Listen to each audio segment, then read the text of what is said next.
Good morning everyone, welcome to my YouTube channel Commerce की बात है. So in this video we are going to study a part of the chapter number 6 of the macroeconomics, open economy. So what we are going to study in this open economy? So first we are going to study about what is open economy and what is the closed economy. And the second thing which we are going to study is the three way in which there is a linkage in the open economy with the other economy. And then third thing which we are going to study is about the leakages and the injections. The fourth thing is about the International Monetary Fund. The fifth thing is about the exchange rate. What is exchange rate? What is foreign exchange rate? The sixth thing is about what is balance of payment. And then there are the three part of balance of payment in which we are going to study about current account, financial account and the capital account. So in this video we are going to study about the current account, and then in the next series of the video we will learn about the more things in the chapter. तो चलिए शुरू करते हैं. सो बेटा जो सबसे पहली चीज़ है जिसके बारे में अपन पढ़ने वाले हैं, सो that is open economy and the close economy. So in this entire course of macro economics, ये जो मैक्रो इकोनॉमिक्स का पूरा कोर्स था ना, अपन ने उसमें क्या पढ़ा, एक एजम्पशन लिए हैं अपने हर मॉडल में कि यहाँ पे सिर्फ कौन है, एक तो हाउस होल्ड है, एक गवर्नमेंट है एंड एक अपना जो कैपिटल होता है, जो इन्वेस्टमेंट सेक्टर होता है वो सेक्टर है. सो अपने यहाँ पे क्या है, क्लोज इकोनॉमी अपन ने हमेशा ये लिया था. फर्म, कैपिटल का मतलब क्या हो गया यहाँ पे, फर्म. सो अपन ने ये एजम्पशन ली है यहाँ पे, है ना बेटा. Yes, we have taken this assumption in order to ensure कि जो मॉडल अपना है वहाँ पे जो चीज़ अपन बताना चाहते हैं वो चीज़ बता सके. बिकॉज अगर ज़्यादा चीज़ें अपन इंक्लूड करेंगे तो फिर कन्फ्यूज़ हो जाएंगे कि उसका इफेक्ट क्या आता है. तो मतलब ये जो इकोनॉमी थी ना बेटा, ये क्लोज इकोनॉमी है. क्लोज मतलब बंद, है ना बेटा. सो बंद किस चीज़ से बंद sir? It is closed from rest of the world. Okay, so close economy का मतलब हो गया economy which do not do the transaction with the rest of the world. And what is open economy? Open economy is a economy which interact with other countries through various channels. Okay sir, so this is the definition of the open economy and the closed economy. So open economy किसको कहेंगे, which open economy किसको कहेंगे बेटा, जो कि क्या करती है, ट्रांजेक्शन्स करती है with rest of the world. Rest of the world के साथ में ट्रांजेक्शन करती है जो थ्रू वेरियस चैनल, बहुत सारे चैनल्स के थ्रू. सर यहाँ पे चैनल्स का मीनिंग क्या हुआ? चैनल्स का मीनिंग बेटा यहाँ पे हुआ कि it may be through road, it may be through air, it may be through अपना सी. ओके, सो बहुत टाइप के चैनल्स के थ्रू अपन क्या करते हैं, we do the transaction with the rest of the world through various type of channels and that economy is known as open economy. So Indian economy अगर आप देखोगे तो वो ओपन इकोनॉमी 1991 में रिफॉर्म्स लाके अपने जो पीएम थे उस टाइम के मनमोहन सिंह ने, उन्होंने ओपन इकोनॉमी बनाया था. उससे पहले क्लोज इकोनॉमी थी लगभग, बहुत रेस्ट्रिक्शंस थे इंपोर्ट में. Okay, so this is the close economy. Okay sir, this is open economy and close economy differences. So सबसे पहली चीज़ अपन ने पढ़ ली कि what is open economy and what is close economy. अब बेटा ये बताओ कि ऐसे कौन कौन से सेगमेंट या लिंक होते हैं जिनके थ्रू क्या होता है कि open economy links with the other countries, links with other rest of the world. So there are the three ways in which linkage can be established in the product market. तो सबसे पहला हो गया अपना आउटपुट मार्केट हो गया. ठीक है, एक तो आउटपुट मार्केट होता है जिसके थ्रू, है ना, आउटपुट मार्केट में क्या होगा बेटा, सो ये यहाँ पे क्या होगा, गुड्स एंड सर्विसेज में ट्रेड होगा. ठीक है, अगर एक कंट्री दूसरी कंट्री के साथ में गुड्स एंड सर्विसेज में ट्रेड करती है जिसमें इंपोर्ट भी हो सकता है, एक कंट्री इंपोर्ट करेगी तो मतलब दूसरी कंट्री एक्सपोर्ट कर रही है, और एक कंट्री एक्सपोर्ट कर रही है मतलब दूसरी कंट्री इंपोर्ट कर रही है. Yes sir. सो अगर एक कंट्री दूसरी कंट्री के साथ में गुड्स एंड सर्विसेज में डील कर रही है तो उस मार्केट को कहेंगे आउटपुट मार्केट. सो सबसे पहला लिंकेज जो ओपन इकोनॉमी में बनेगा that will be about output market. The second linkage will be about the financial market. So what is financial market? So financial market का मतलब क्या होता है?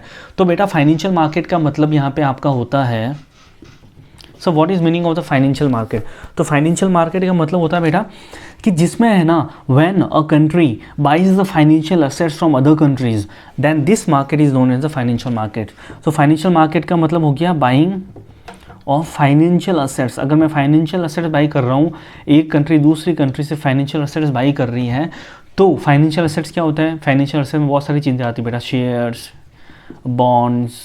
ठीक है, वो सारी चीज़ें आती है, आप है ना अकाउंट्स में पढ़ते हो इसके बारे में, व्हाट आर फाइनेंशियल असेट्स, ठीक है। तो अगर मैं फाइनेंशियल असेट्स में डील करता हूँ ये कंट्री दूसरी कंट्री के साथ में, तो उसे फाइनेंशियल मार्केट बोलेंगे, ठीक है सर। जो थर्ड मार्केट होता है ना बेटा, वो होता है labour market. Sir labour market के अंदर क्या होता है कि बेटा लेबर मार्केट के अंदर ये होता है, जो थर्ड मार्केट हो गया वो होता है आपका लेबर मार्केट। तो सर लेबर मार्केट में क्या होता है, लेबर मार्केट में ये होता है कि जो फर्म होती है, फर्म डिसाइड कर सकते हैं कि कहाँ पे firm can choose where to produce, है ना, बिल्कुल sir, firm can choose where to produce. वैसे के वैसे जो लेबर्स होते हैं they can choose where to work, है ना, बिल्कुल सर। सो लेबर मार्केट मतलब if laborers from one country moves to another country, then there is an import and export of the laborers, and in this way open economy interact with the other countries. So लेकिन यहाँ पे कुछ immigration laws होते हैं बेटा। immigration मतलब कि laws regarding export and import of the workers from one country to another country. So वो laws जो होते हैं वो immigration laws होते हैं। So worker ज़रूरी नहीं है वर्कर ही आए, people एक country से दूसरी country पे भी जाएंगे तो वहाँ immigration law लगते हैं, ठीक है। सो तीन तरीके के लिंक हो गए जिसमें एक ओपन इकोनॉमी दूसरी ओपन इकोनॉमी से कनेक्ट कर सकती है। अगर कनेक्ट बहुत तरीके से कर सकती है, लेकिन उनको अगर अपन कैटेगराइज करें तो इन तीन चीज़ों में कैटेगराइज कर सकते हैं, output market, financial market and the labour market. अब सर एक सिंपल सी बात, अगर है ना मैंने एक्सपोर्ट या इंपोर्ट ऑफ गुड्स कर लिया ना, वो सब्स्टिट्यूट कर देता है लेबर मार्केट को। कैसे सर?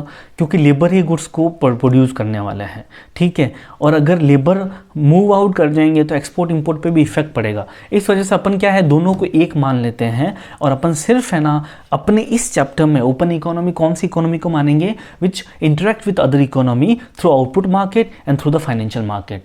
सो अपन लेबर को अभी के लिए यहाँ पे एजम्पशन में इंक्लूड नहीं कर रहे, ठीक है सर, नहीं करो, क्योंकि लेबर मूव करो चाहे आउटपुट मूव करो बात एक ही है।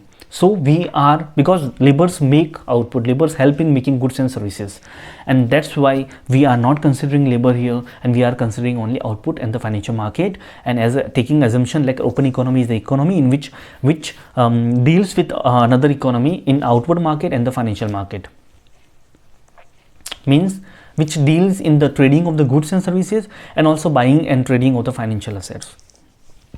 ओके सर, तो दूसरा कंसेप्ट यहाँ पे अपना हो गया। अब बेटा मैं जो तीसरी बात बताने वाला हूँ आपको वो क्या है, सो जो थर्ड थिंग है उसके बारे में अपन जो बात करने वाले हैं कि देखो एक्सपोर्ट होगा इंपोर्ट होगा। पहले अपन क्या समझ रहे थे, एक कंट्री है, कंट्री ए, उसके क्या है, उसका एक फर्म है, ठीक है, उसका खुद का हाउस होल्ड है, उसका खुद का गवर्नमेंट है। तो जो डिमांड जनरेट होती है वो डिमांड उनके खुद के ना फर्म्स के पास जाती है और वो आउटपुट प्रोड्यूस करते हैं और उस कंट्री का जीडीपी बनता है। तो इन चीज़ों के बारे में आपको देखना है तो चैप्टर नंबर 2, 3, 4 में जाओ, you will be able to know what is GDP, what is national income, ठीक है। तो ये असम्पशन अपने ली थी। अगर भाई इकोनॉमी है ना ओपन हो जाएगी बेटा, if the economy will be open and will do the transaction with other country, then there will be import as well as export.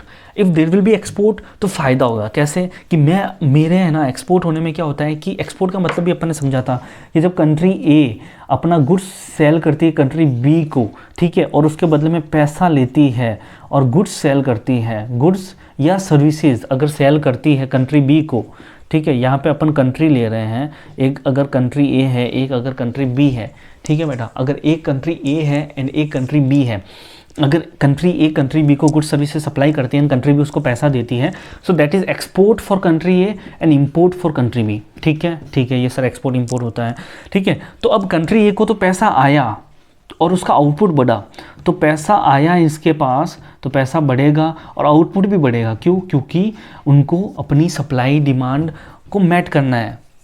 अब वो अपनी कंट्री के लिए तो प्रोड्यूस करेगा ही करेगा, साथ में दूसरी कंट्री के भी डिमांड को सेटिस्फाई करने के लिए प्रोड्यूस करेगा, तो ज़्यादा आउटपुट प्रोड्यूस करेगा।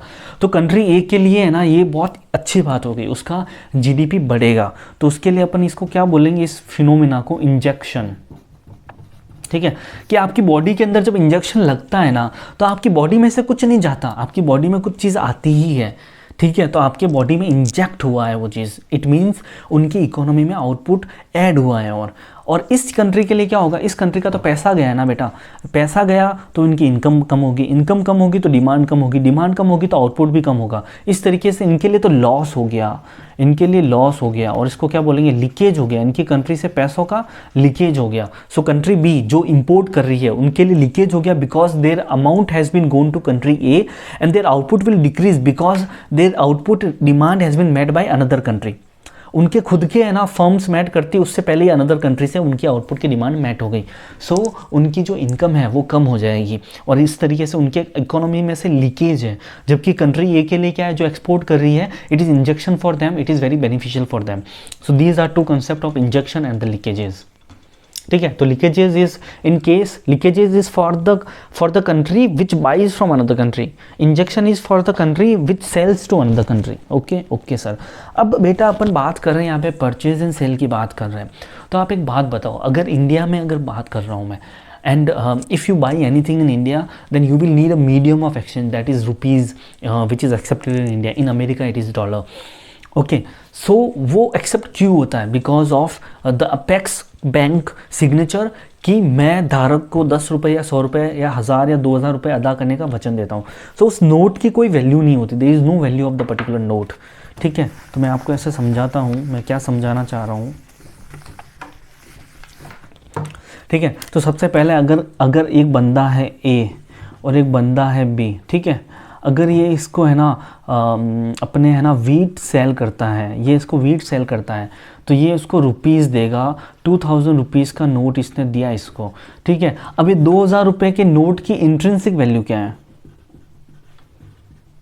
सर? ये इंट्रिंसिक वैल्यू क्या होता है, इसको मैंने बहुत डिटेल से समझाया है पिछले चैप्टर्स में। इंट्रिंसिक वैल्यू का मतलब उसकी खुद की वैल्यू, खुद की वैल्यू सर वो तो ज़ीरो है, खुद की वैल्यू तो ज़ीरो है, वो तो एक कागज़ का टुकड़ा है, दैट इज़ जस्ट अ कागज़ का, sorry, that is just a कागज़ का टुकड़ा, उसकी खुद की कुछ वैल्यू नहीं है।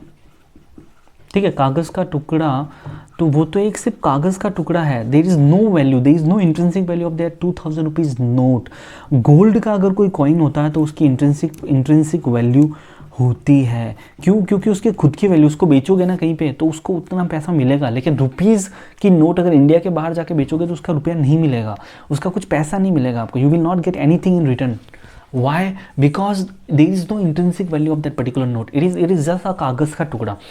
सो फिर सर इसको अपन मीडियम ऑफ एक्सचेंज क्यों यूज़ करते हैं? बिकॉज आरबीआई गारंटी देता है कि अगर कोई भी बंदा मेरे पास ये नोट लेके आएगा तो I will give him a sum equals to 2000 rupees, so there is a value of that particular note. ठीक है, बिल्कुल सर। तो सर इसकी आप बताना क्या चाह रहे हो? मैं ये बताना चाह रहा हूँ कि आरबीआई बैकिंग देता है इनको, ये जो नोट है ना ये आरबीआई बैकिंग देता है, और ये आरबीआई की बैकिंग अपन क्यों मान जाते हैं? क्योंकि ये अपेक्स बैंक है अपने इंडिया का, it is apex bank of India. ठीक है, ओके। अब सर एक बात बताओ, जब इंडिया में ट्रांजैक्शन हो रहे हैं तो एक अपेक्स बैंक हो गया जो मनी को रेगुलेट करता है, जो मनी को इश्यू करता है। ठीक है सर, बट जब एक्सपोर्ट इंपोर्ट होएगा तो उस एक्सपोर्ट इंपोर्ट के केस में कौन रेगुलेट करेगा? If I am doing a import from country like America and if I will say that I will only give you rupees, but rupees तो वहाँ चलता ही नहीं है ना, और उनको क्या पता कि रुपीज़ की वैल्यू सेम रहने वाली है। अगर आज मैं 100 रुपये की कोई चीज़ उनको बेचता हूँ और या ख़रीदता हूँ और उनको 100 रुपये देता हूँ, तो क्या गारंटी है कि वो 100 रुपये की वैल्यू फ्लक्चुएट नहीं होगी? मतलब वो वहाँ पे भी 100 रुपये की इक्वलेंट जो डॉलर की वैल्यू होगी उतनी की चीज़ खरीद पाएगा। तो भाई इसके लिए है ना कोई भी एक ऐसी अथॉरिटी नहीं थी इंटरनेशनल मार्केट में जो रेगुलेट करती हो इन मैटर्स को। ठीक है, so there was no international authority which regulate matters of import and export and the currency which is to be used. So कोई एक पर्टिकुलर करेंसी है ही नहीं इंटरनेशनल मार्केट में, there are lots of various currency, for example rupees, for example dollar, euro, pound, there are different currencies of the different countries. Now we can't, if a people of a country is not believing the purchasing power of the currency of another country, तो सब purchasing power का मतलब क्या था? purchasing power का मतलब what is the power of that currency to purchase the thing. For example, अगर 10 रुपये में इंडिया में पेन मिलता है तो क्या वो जो पेन की वैल्यू 10 रुपये है, क्या जो मैं 10 रुपये दूंगा उस 10 रुपये से अगर मैं डॉलर में कन्वर्ट करूंगा तो डॉलर में भी एक पेन आ जाएगा क्या? मतलब अगर मान लो मैंने 10 रुपये दिए लेकिन डॉलर की रेट बहुत ज़्यादा हो गई, रुपये की रेट गिर गई और रुपये जब वहाँ पे कन्वर्ट हुए तो वो पेन आ ही नहीं पाया वहाँ पे, उसमें और डॉलर ऐड करने पड़े। तो इस वजह से है ना एक ऐसी अथॉरिटी की ज़रूरत महसूस हुई which can regulate such matter. कौन सा मैटर? दो चीज़ों को रेगुलेट करने के लिए मैं आपको बताता हूँ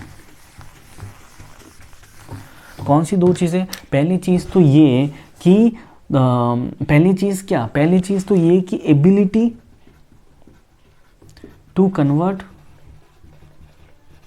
ठीक है, फ्रीली। एक तो कोई दिक्कत नहीं होनी चाहिए, freely in unlimited amount, unlimited amount के साथ में मैं कन्वर्ट कर सकूं इन अनलिमिटेड अमाउंट। एंड दूसरी क्या चीज़? दूसरी चीज़ कि प्राइस, वो प्राइस ऐसा फिक्स हो जाना चाहिए एट विच कन्वर्जन होगा, at which conversion can take place.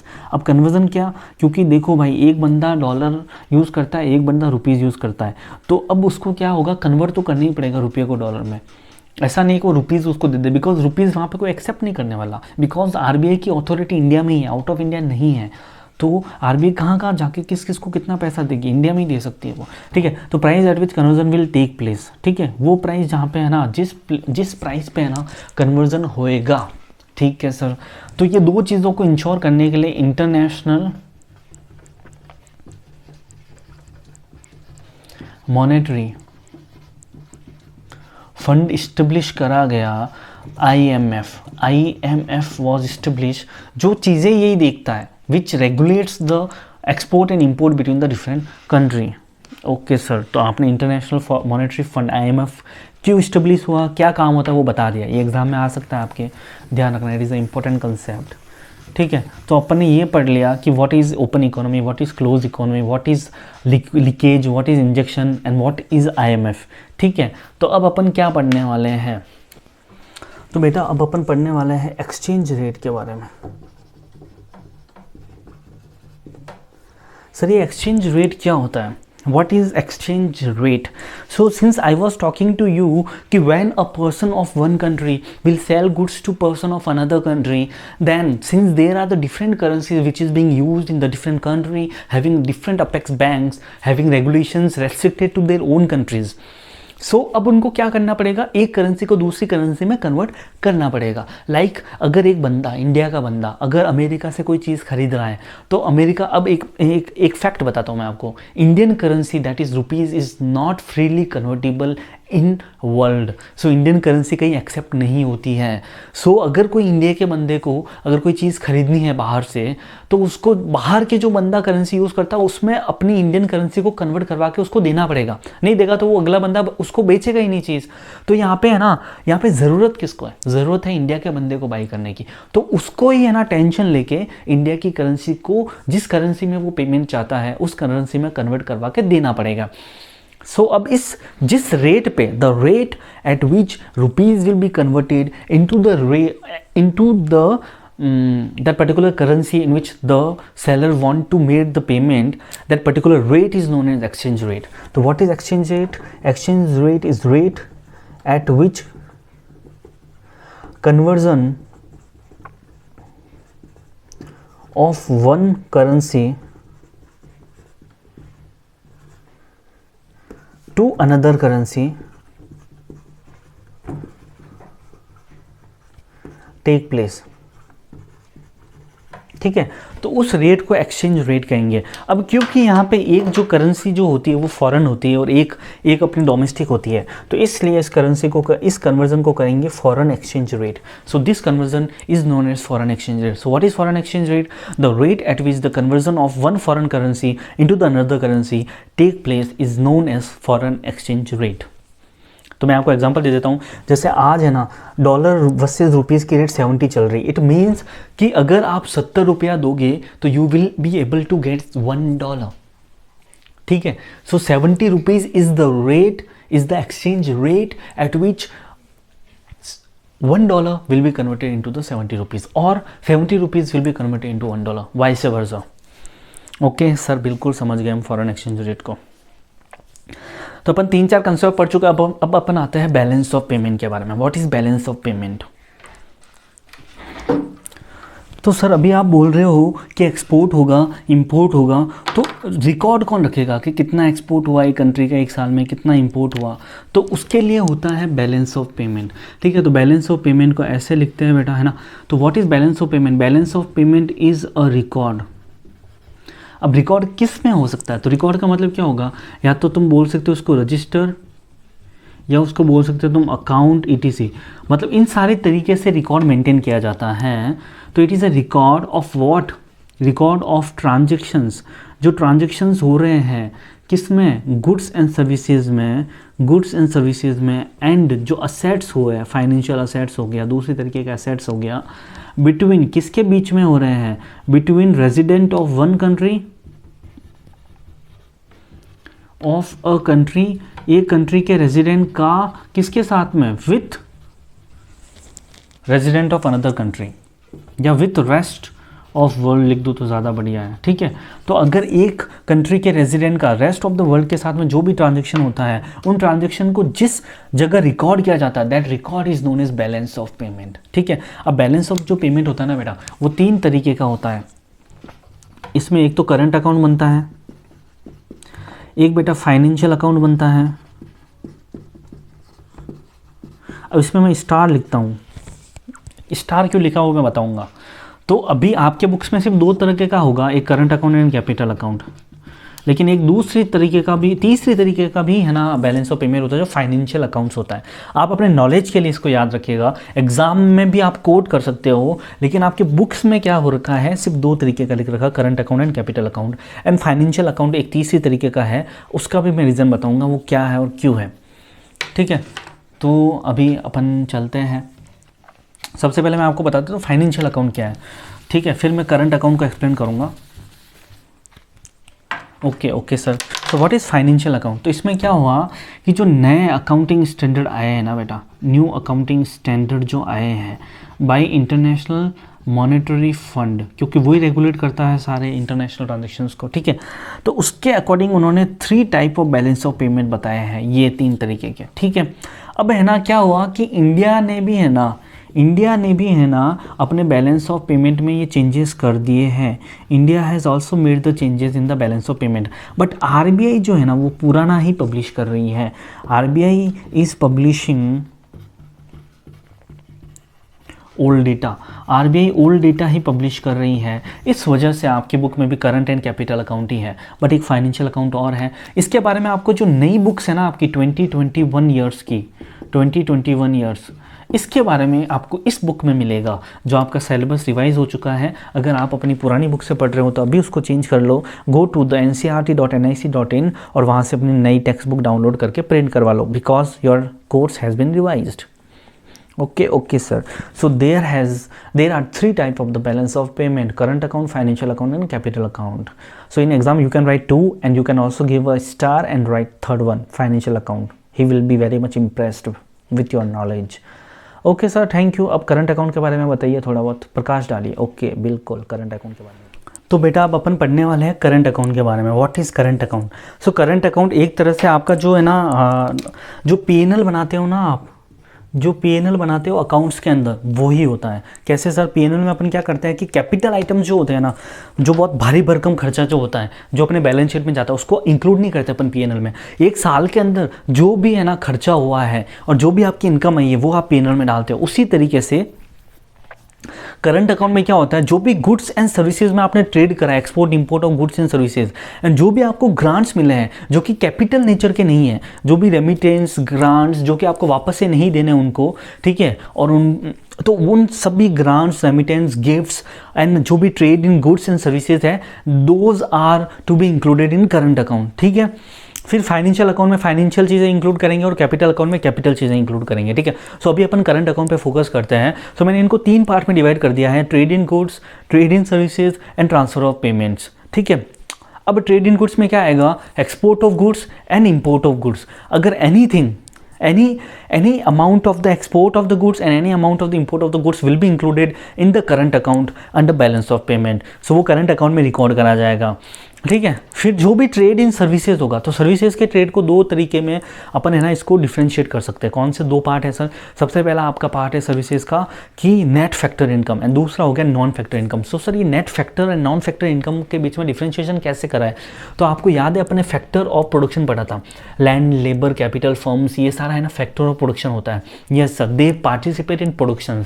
So in factor के एक्सपोर्ट इम्पोर्ट से जो आपको पैसा मिल रहा है ना, जो भी पैसा आ रहा है जा रहा है, so that will be recorded as a net factor income under current account of the balance of payment. So any export and import of the net factor income. So factor में क्या आ गया? लैंड आ गया, labour आ गया, capital आ गया। So land के बदले में जो रेंट मिला, लेबर के बदले में जो उसका कंपनसेशन मिला, कैपिटल के बदले में जो उसका रिटर्न मिला कंपनसेशन में, ये जो भी पैसा आएगा ना, ये जाएगा अपने नेट फैक्टर इनकम।